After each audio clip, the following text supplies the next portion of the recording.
الحمد لله نحمده ونستعينه ونستغفره ونؤمن به ونتوكل عليه ونعوذ بالله من شرور أنفسنا ومن سيئات أعمالنا من يهده الله فلا مضل له ومن يضلله فلا هادي له ونشهد أن لا إله إلا الله ونشهد أن سيدنا ونبينا ومولانا محمدا عبده ورسوله أما بعد فأعوذ بالله من الشيطان الرجيم بسم الله الرحمن الرحيم ألم تر إلى الذي حاج إبراهيم في ربه أن آتاه الله الملك إذ قال إبراهيم ربي الذي يحيي ويميت قال أنا أحيي وأميت قال إبراهيم فإن الله يأتي بالشمس من المشرق فأت بها من المغرب فبهت الذي كفر والله لا يهدي القوم الظالمين صدق الله العظيم وصدق رسوله النبي الكريم ونحن على ذلك من الشاهدين والشاكرين۔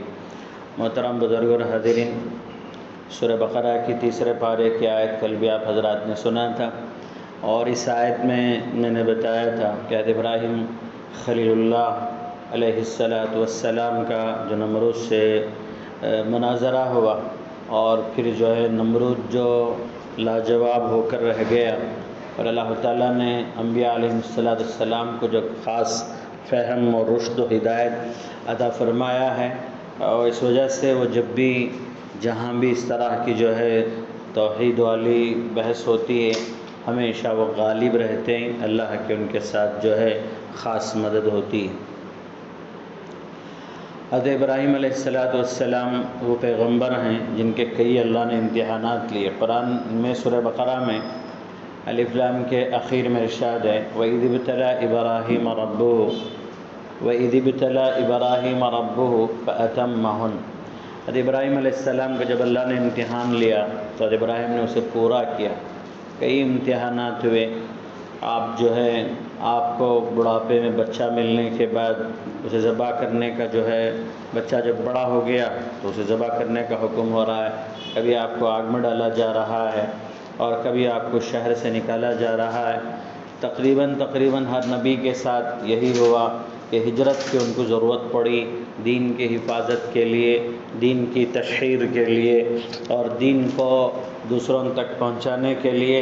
جب مقام میں تعاون اور نصرت نہیں رہی تو جیسے اللہ کے رسول مکہ چھوڑ کر مدینہ جانا پڑا، اسی طرح پیغمبروں کو اپنا شہر چھوڑنا پڑا۔ حضرت ابراہیم علیہ السلام نے بھی ہجرت فرمائی۔ کئی امتحانات اور جگہ جگہ جو ہے ان کی دعائیں قرآن میں تذکرہ ہے اس کا۔ مکے کے لیے، مکہ کوئی زرخیز علاقہ نہیں ہے ظاہری اعتبار سے، روحانی اعتبار سے زرخیز ہے، ظاہری اعتبار سے وہاں کوئی سرسبز و شادابی نہیں ہے، درخت کھیت جو ہے باغات نہیں ہوتے ہیں، البتہ مدینہ کھجور کے باغات سے بھرا پڑا ہے، لیکن مکہ جو ہے خشک علاقہ ہے جہاں صرف ریتیلی زمین ہے یا صرف جو ہے پتھریلی زمین اور پہاڑ ہیں۔ اللہ نے اس علاقے کو ساری دنیا کا مرکز بنایا، ہر نبی نے بیت اللہ کی حاضری دی، پھر کوئی وہیں رہ گئے اور کسی کو واپسی ہو گئی۔ بہرحال حضرت ابراہیم علیہ السلام جب نمرود کے پاس گئے تھے، وہ آگ میں ڈالے جانے کے بعد کا قصہ ہے۔ حضرت ابراہیم جب گئے تو اصل میں اناج لینے کے لیے گئے تھے، قحط سالی تھی، لوگ دور دور سے اناج لینے پہنچے، حضرت ابراہیم بھی اناج لینے کے لیے وہاں پہنچے تو مناظرہ ہو گیا، اب اناج دینے سے انکار کر دیا۔ حضرت ابراہیم علیہ السلام باہر آئے اور سوچا اب گھر خالی ہاتھ جائیں گے تو کیا ہوگا۔ بوریا میں جو ہے کہیں سے ریت کے بڑے باریک سے کنکریاں آپ نے بھر لی 2 بوریوں میں، اور اسے گھر لے جا کر رکھ کر سو گئے۔ جب اٹھے تو دیکھا بیوی نے جو ہے بہترین کھانا پکایا ہے۔ بیوی سے حضرت ابراہیم نے پوچھا کہ تم نے کھانا کہاں سے بنایا اور تمہیں اناج کیسے ملا؟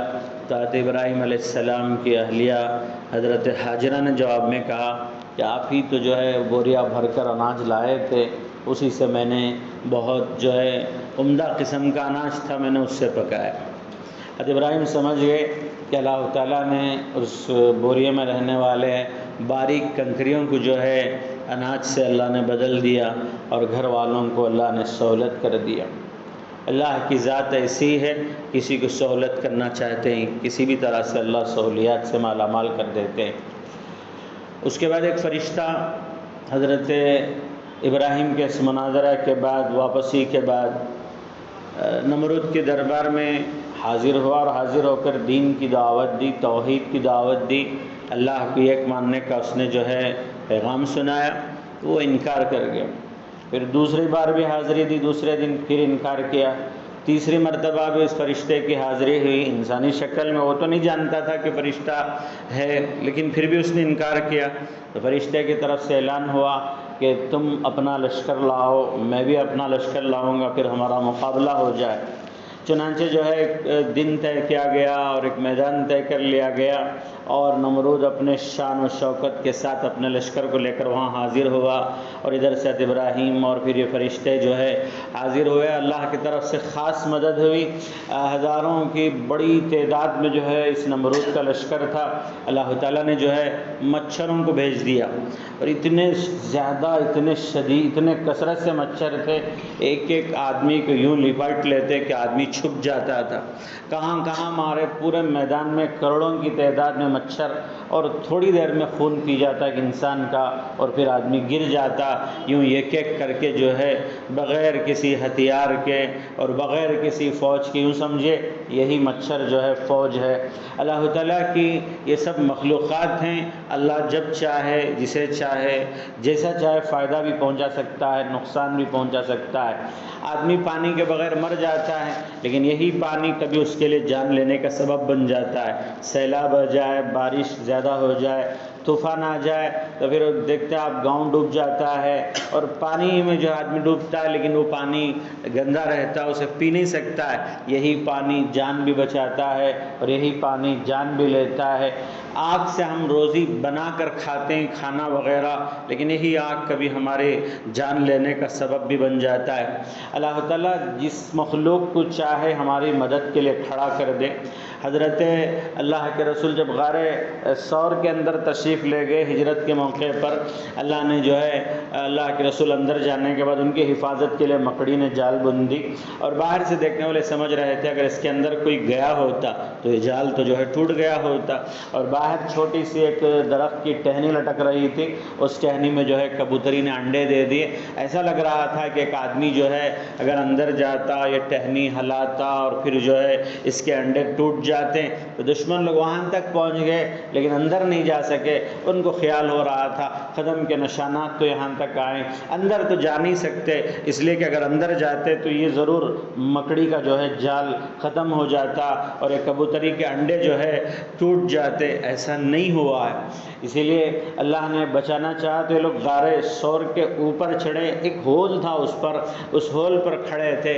حضرت ابوبکر صدیق رضی اللہ عنہ نے کہا اللہ کے نبی ہمارے دشمن تو آگے، لگتا ہے ہم پکڑے جائیں گے۔ اللہ کے رسول کا ایمان، نبیوں والا ایمان تو بڑا پختہ ہوتا ہے۔ آپ نے فرمایا لا تحزن ان اللہ معنا، ابوبکر گھبراؤ مت، اللہ ہمارے ساتھ ہے۔ قرآن کہتا ہے اذ قال لصاحبہ، جب انہوں نے اپنے ساتھی سے کہا، اللہ کے رسول نے اپنے ساتھی سے کہا۔ میں نے کل بھی آپ حضرات کو تفسیر میں بات کہی تھی، اس سے پہلے بھی بار بار کہا ہے کہ قرآن میں کسی بھی صحابی کا واقعہ آتا ہے تو نام نہیں ہوتا اس صحابی کا، لیکن یہ متفقہ بات ہے، فیصلہ ہے کہ اس واقعے میں تو ابوبکر ہی تھے، کوئی دوسری رائے نہیں۔ اذ قال لصاحبہ، جبکہ پیغمبر نے اپنے ساتھی سے کہا لا تحزن ان اللہ معنا، گھبراؤ مت ابوبکر، اللہ ہمارے ساتھ ہے، گھبراؤ مت۔ یہ نبیوں والا ایمان ہوتا ہے۔ ارے یہ لوگ تو اب آئے، اللہ تو ہمارے ساتھ پہلے سے ہے۔ اللہ نے ان کے ذہن میں بات ڈالا ہی نہیں کہ وہ جھک کر دیکھیں، اگر پیر کے قدموں کے پاس جھک کر دیکھتے تو غار کے سوراخ سے جو ہے ابوبکر اللہ کے رسول علیہ السلام نظر آ جاتے۔ اللہ نے حفاظت کرنا چاہا، عذاب دینا چاہتے ہیں، کبھی اسی جو ہے جوں کو مسلط کر دیے، مینڈک کو مسلط کر دیے، اور جو ہے کھٹمل کو مسلط کر دیے، مکھن کو۔ تو حضرت موسیٰ علیہ السلام کی قوم پر زوادی، قمل، اس کا تذکرہ ہے کہ 10 قسم کے عذاب آئے، پانی لیتے تو خون بن جاتا، اور مینڈک اس کثرت کے ساتھ کھانے کے لیے جو بھی چیز کھاؤ، مینڈک اس میں اچھلتے ہوئے آ کر کود گر جاتے، اور پھر جوں اتنی کثرت سے ہوئے کہ کپڑے میں جوں پڑ جاتے، اتنے جوں کہ وہ ناقابل برداشت ہوتے۔ سب جس چیز سے چاہے اللہ عذاب دے اور جس چیز سے چاہے اللہ حفاظت فرمائے۔ تو بہرحال نمرود کی ساری فوج کو جو ہے مچھروں نے خون پی کر گرا دیا، لیکن اللہ کو کچھ اور ہی مرضی تھی، اللہ کو کچھ اور ہی پسند تھا، نمرود کو اللہ نے موت نہیں دی۔ ایک لنگڑا مچھر جو ہے کتابوں میں روایتوں میں آتا ہے، تفسیر کتابوں میں، کہ ایک لنگڑا مچھر جو ہے نمرود کے ناک کے سوراخ میں، اسے نتنا کہتے ہیں، ہم اس سوراخ میں گھس گیا اور دماغ کی طرف چڑھ گیا اور اسے جو ہے وہاں سے ڈسٹرب کر رہا تھا۔ اتنا ڈسٹرب، اتنا سر درد ہو رہا تھا کہ وہ اس کے لیے ناقابل برداشت ہو رہا تھا۔ سر جو ہے لے جا کر کبھی دیوار میں مارتا اور کبھی جو ہے ہتھوڑی لے کر ہتھوڑی سے سر مار لیتا، یوں جو ہے ایک لمبا عرصہ اس نے زندگی گزاری۔ اور اللہ یہ بتانا چاہتے تھے کہ ہم چاہے تو تمہیں زندہ رکھ کر بھی کس طرح پریشان کر سکتے ہیں، اس لیے کہ مر جانا یہ آسان ہے، اس لیے کہ موت جو ہے ہر مصیبت کا چھٹکارا ہے۔ دنیا میں انسان جب بھی بڑی آفت آتی ہے سب سے پہلے موت کی دعا مانگتا ہے، لیکن جو ہے حدیث میں ہے لا تتمنوا الموت، موت کی تمنا مت کرو۔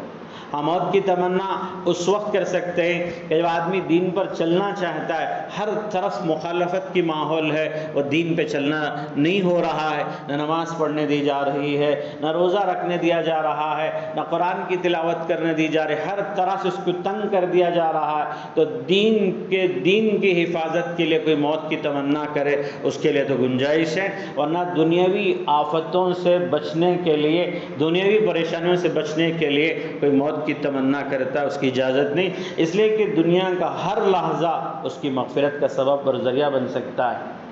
حضرت امام بخاری رحمۃ اللہ علیہ گھر سے نکلے تھے، حضرت امام بخاری کو درس دیتے تو بڑے بڑے بادشاہان اپنے گھر کو بلاتے، وہ تو ہزاروں لوگ جو درس پاتے تھے بخاری کا اور گھر کو بلاتے، آپ درس کے لیے گھر کو نہیں جاتے، بادشاہ لوگ کہتے کہ ہمارے بیٹوں کا آپ بخاری گھر آ کر پڑھائیں۔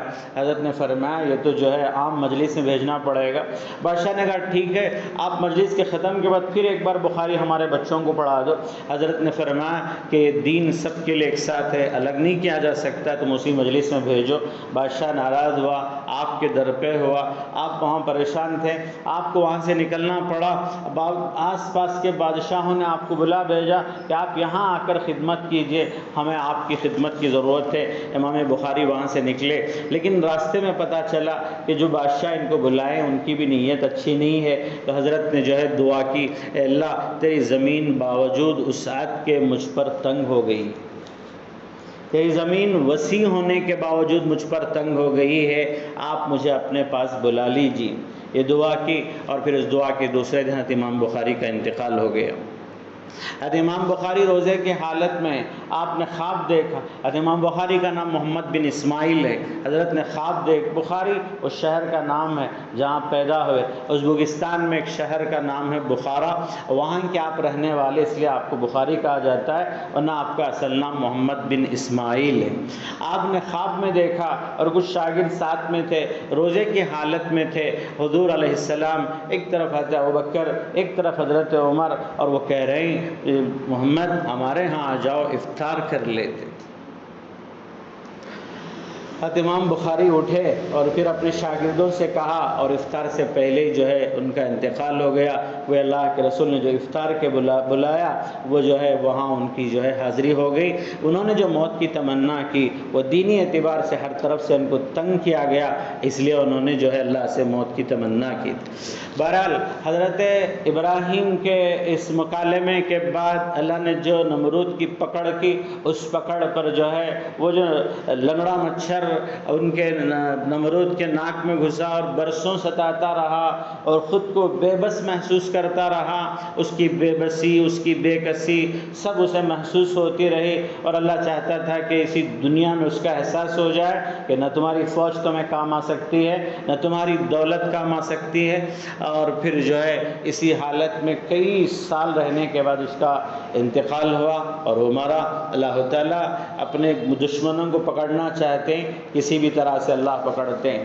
آج آپ دیکھیں، میں نہیں کہتا ہوں کہ اللہ کے دشمن، لیکن آپ دیکھیں طرح طرح کی بیماریاں پھیل رہی ہیں، جوانوں کو کینسر سنتے ہیں ہم، اور جو ہے اتنی خطرناک بیماریاں شاید جو ہے تاریخ نے کبھی دیکھا بھی نہیں ہوگا، کبھی سنا بھی نہیں ہوگا۔ یوں جی رہے ہیں، اچانک آنکھوں کی روشنی ختم ہو جا رہی ہے، پہلے باپ کو ختم ہوئی، پھر بیٹی کی روشنی آنکھوں کی ختم ہو جا رہی ہے۔ کوئی آ کر کہتے ہیں کل ایک 28 سالہ نوجوان کا نماز جنازہ جو ہے اس تراویح کے بعد ہمارے علاقے میں ہوا، پتہ چلا کہ اسے 3 سال سے بلڈ کینسر تھا۔ کینسر ایک لا علاج اور خطرناک بیماری، لیکن اتنی عام ہوتی جا رہی ہے۔ حدیثوں میں آتا ہے کہ اللہ جب بے حیائی دنیا میں بڑھ جاتی ہے تو اس بے حیائی کے صلے میں اللہ تعالیٰ ایسی بیماریاں پیدا کر دیتے ہیں جو تم نے کبھی نہیں سنا ہوگا۔ بہرحال یہ حضرت ابراہیم اور نمرود کا جو ہے مختصر سا واقعہ تھا، میں نے آپ حضرات کو سنایا۔ مسائل کئی دن سے آپ کے سامنے بتائے نہیں گئے، آج کچھ مسائل آپ کو بتاؤں۔ سنتوں کے بارے میں، سنت 2 طرح کے ہیں، ایک مؤکدہ، ایک غیر مؤکدہ۔ فجر سے پہلے کی سنت مؤکدہ ہے، ظہر سے پہلے کی سنت سنت مؤکدہ ہے، اور فرض کے بعد جتنی سنتیں سب مؤکدہ ہیں، ظہر کے بعد والی بھی، مغرب بعد والی بھی، عشاء بعد والی بھی، سب سنت مؤکدہ ہے۔ مؤکدہ کا مطلب، اچھا غیر مؤکدہ کون ہے؟ عصر سے پہلے کی 4 رکعت سنت، عشاء سے پہلے کی 4 رکعت سنت، اس لیے آپ دیکھیں لوگ عام طور پر اس کے پڑھنے کا اہتمام کم کرتے ہیں، اس لیے کہ غیر مؤکدہ ہے۔ مؤکدہ وہ سنت ہے جس کی تاکید اللہ کے نبی نے بار بار کی ہو، اور جو ہے بغیر خاص عذر کے آپ نے چھوڑا نہ ہو، اور غیر مؤکدہ جس کی تاکید کم ہو، آپ بغیر عذر کے بھی کبھی چھوڑ دیتے ہوں، اسے جو ہے غیر مؤکدہ کہتے ہیں۔ فجر کی سنت کی زیادہ ہی تاکید ہے، یہاں تک کہ جو ہے جماعت کھڑی بھی ہو جائے تب بھی فجر کی سنت پڑھنے کا جو ہے ہمیں حکم ہے، اور اس کے اللہ کے رسول علیہ السلام نے ترغیب دلائی۔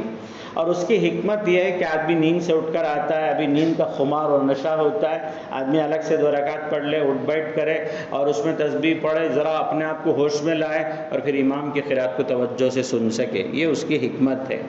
حکمتیں تو بھری پڑی رہتی ہیں، لیکن ہمارا منشا، ہمارا طرز ہونا چاہیے کہ اللہ کا حکم، اللہ کے نبی کا حکم، اس لیے جو ہے ہم اسے اپناتے ہیں۔ لوگ سوال کرتے ہیں بعض احباب کہ یہ عشاء اور جو ہے مغرب اور فجر میں قرات زور سے کیوں پڑھتے ہیں، اور ظہر اور عصر میں قرات آہستہ کیوں، یعنی جہری قراتیں، مغرب عشاء اور فجر میں جہری قرات کیوں ہے، ظہر عصر میں سری قرات، آہستہ قرات امام کی کیوں ہوتی ہے؟ ایک سب سے بڑا جواب تو اس کا یہ ہے کہ اسی طریقے سے اللہ کے نبی نے نماز پڑھائی اور ہمیں پڑھنے کو کہا، اس لیے اتباع سنت میں اسی طرح سے کرنا چاہیے۔ یہاں تک کہ جہری نمازوں میں قرات جہر کرنا، یعنی جہری نمازوں میں قرات زور سے پڑھنا واجب ہے، اگر جان بوجھ کر اسے چھوڑ دے تو نماز جو ہے نہیں ہوگی۔ سری نمازوں میں، آہستہ کی نمازوں میں آہستہ قرات کرنا واجب ہے، اور جان بوجھ کر جہر نہیں ہونا چاہیے، زور سے قرات نہیں پڑھنا چاہیے، واجب ہے۔ باقی ایک آدمی امام کے پیچھے نہ پڑھے، الگ پڑھے، مغرب عشاء فجر کی نماز، تو وہ کیا نماز جہرن کرے یا سرن کرے؟ دونوں کی اجازت ہے۔ اگر کسی کو ڈسٹرب نہیں ہو رہا ہے اور وہ الگ پڑھ رہا ہے تو اسے جہرن بھی، زور سے بھی، آواز سے بھی قرات پڑھنے کی اسے اجازت ہے، ویسے وہ سرن بھی پڑھ سکتا ہے۔ تو سوال کرتے ہیں جہرن اور سرن کیوں ہے؟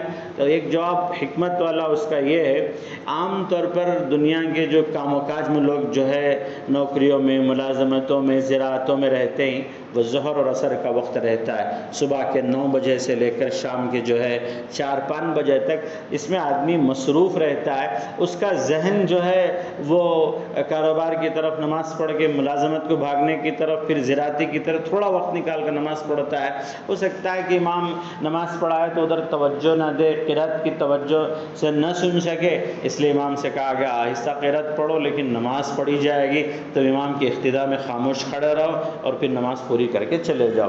لیکن جیسے مغرب ہوتا عمومی طور پر، اب سر گورنمنٹ آفس دیکھیے جو ہے عام طور پر جو ہے وہ 5 بجے ختم ہو جاتے ہیں۔ آج کل وہ IT کمپنیز آ کر دن کو رات اور رات کو دن بنا کر ہمارے نوجوانوں کی صحت کو اجاڑ کر رکھ دیا۔ رات بھر کام کرتے، دن بھر سوتے ہیں، ہفتہ اتوار آتا ہے تو نیند نہیں آتی، نیند کی گولیاں خرید کر سوتے ہیں، اور جو ہے چھوٹی سی عمر ہی میں جو ہے بڑے کمزور ہو جاتے ہیں، اس لیے کہ رات کی سکون کی نیند انہیں میسر نہیں ہوتی۔ قرآن نے کہا کہ رات ہم نے اس لیے بنایا تاکہ تم جو ہے سکون پا سکو۔ وَجَعَلْنَا النَّهَارَ مَعَاشًا، ہم نے دن کو روزی کا ذریعہ بنایا، روزی کا وقت بنایا۔ وَجَعَلْنَا اللَّيْلَ لِبَاسًا، اور رات کو جو ہے ہر طرح سے تمہارے لیے چھپا کر راحت اور جو ہے سکون کا وقت ہم نے بنایا۔ تو رات کی نیند کی جو بات ہوتی وہ الگ ہی ہوتی ہے، دن کے نیند میں وہ سکون نہیں ملتی۔ بہرحال عام طور پر آدمی جو ہے شام میں فارغ ہو جاتا ہے تو مغرب کی نماز ابھی فارغ ہو کر آیا، اس لیے لمبی نماز نہیں، مختصر نماز پڑھو اور پھر چلے جاؤ، تھوڑا ریسٹ لو اور گھر کو دیکھو، باہر کے چھوٹے موٹے کام ہوتے دیکھو۔ اب عشاء کو آؤ گے تو بہتر اس سے ذریعے بڑی قرات ہوتی ہے، مغرب کی نماز سے تھوڑی سی بڑی قرات ہوتی ہے، اور فجر کی نماز میں چونکہ آدمی فارغ ہوتا ہے اور ابھی نیند سے اٹھ کر آتا ہے، اس لیے وہاں لمبی سی قرات ہے۔ قراتوں کے بڑی اور چھوٹی ہونے میں بڑی حکمتیں ہیں، تو آدمی قرآن توجہ سے سنے اور قرآن کی طرف پورا دھیان رہے۔ یہ جو ہے ظہر اور عصر کے وقت میں عام لوگوں کے لیے مشکل ہے۔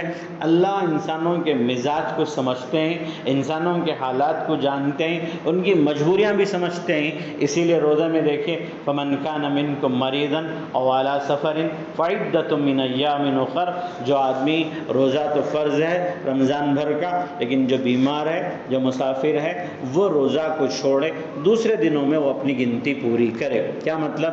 اگر رمضان میں 8 روزے چھوڑ گئے ہیں تو وہ 8 دن دوسرے دنوں میں روزہ رکھ لے، بیماری کی وجہ سے چھوٹا ہے، سفر کی وجہ سے چھوٹا ہے، اللہ کی طرف سے یہ زبردستی نہیں کی جاتی ہے تم بیمار بھی رہو، مجبور بھی رہو، مسافر بھی رہو، ہر حالت میں روزہ رکھنا ہے۔ حمل کی حالت میں عورت سے روزہ نہیں ہو رہا، روزہ چھوڑ کر بعد میں قضا کرے۔ عورت دودھ پلا رہی ہے، اسے جو ہے روزہ رکھ کر بچے کے لیے دودھ نہیں بن رہا ہے، اب اس کے لیے روزہ چھوڑنے کی اجازت ہے۔ آدمی دن میں 4 5 مرتبہ دوا کھانے پر مجبور ہے تو وہ روزہ چھوڑے، بعد کے دنوں میں قضا کرے۔ لیکن اگر ایسی بیماری ہے کہ اسے کبھی صحت ہونے کی امید نہیں، یا تو انتہائی بڑھاپا آ چکا ہے، یا ایسی خطرناک بیماری اللہ نے اسے جو ہے بیماری میں مبتلا ہے وہ کہ آئندہ اسے صحت کی امید نہیں ہے، تو ایسا آدمی جو روزے کے بدلے فدیہ دے گا۔ ورنہ عام حالات میں جسے 6 مہینہ، سال، 2 سال کے بعد بھی صحت کی امید ہے، سالوں بعد اسے صحت کی امید ہے، تو ایسا آدمی انتظار کرے اور چھوٹے ہوئے روزوں کی جو ہے قضا کرے گا، چاہے بیماری کی وجہ سے چھوٹے یا کسی اور مجبوری کی وجہ سے چھوٹے۔ میں نے سنتوں کے مسائل چھیڑے تھے، وقت کا خیال کرتے ہوئے اپنی بات ختم کرتا ہوں۔ کل مزید مسائل سنت کے آپ کے سامنے پیش کیے جائیں گے۔ اللہ ہمیں کہنے سننے سے زیادہ عمل کی توفیق عطا فرمائے۔ وآخر دعوانا الحمدللہ رب العالمین۔ اللهم صل على سيدنا محمد وعلى آل محمد وبارك وسلم۔ ربنا ظلمنا أنفسنا وإن لم تغفر لنا وترحمنا لنكونن من الخاسرين۔ اللهم لا حاجة من حوائج الدنيا والآخرة هي لك رضا إلا قضيتها يا أرحم الراحمين يا ذا الجلال والإكرام۔ اللهم يا قديم المعروف ويا قديم الإحسان أحسن إلينا بإحسانك القديم، ربنا تقبل منا إنك أنت السميع العليم۔ صلى الله تعالى على خير خلقه محمد وآله وصحبه أجمعين برحمتك يا أرحم الراحمين۔ الحمد لله رب العالمين۔